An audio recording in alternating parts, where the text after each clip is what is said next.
In this third and final video on sound generation in SAR, we are going to dive into the LFO section.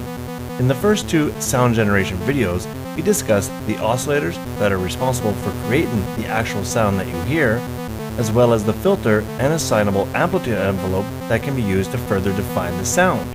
The LFO, which stands for low frequency oscillator, and as the name implies, is yet another oscillator in the instrument. However, unlike the oscillators that we have looked at thus far, this one is not responsible for creating any sound. This one is used to solely modulate a specific parameter within the instrument. This oscillator generates a low frequency tone that is fed to a user set destination. The frequency can be set by using the speed knob, which will give you a range of 0 Hz up to 10 Hz. Again, a low frequency. You can also sync the speed of the oscillator to your host tempo. Upon doing so, you can see that the speed knob changes, allowing you to choose a specific frequency that matches a certain beat.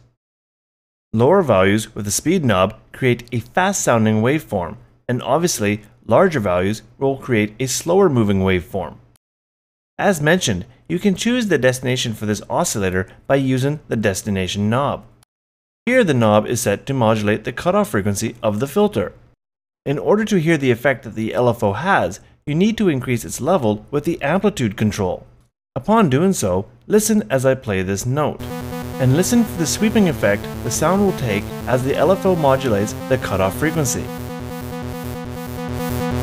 The sweeping sound is created due to the LFO's waveform moving the cutoff value up and down. It is a slow-moving effect, as the LFO does generate a slow-moving waveform. And while we're on the topic of waveforms, it is possible to choose the waveform type for the LFO.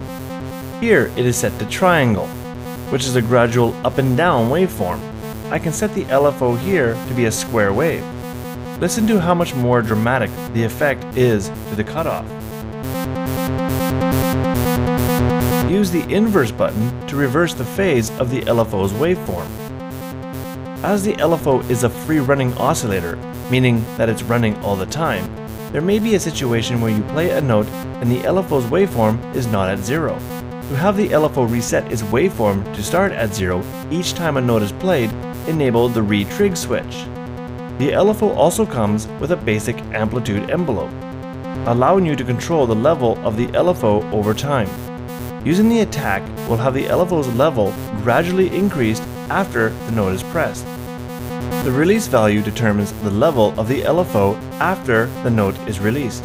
And of course the amplitude, as we already have discovered, controls the actual amplitude level of the LFO.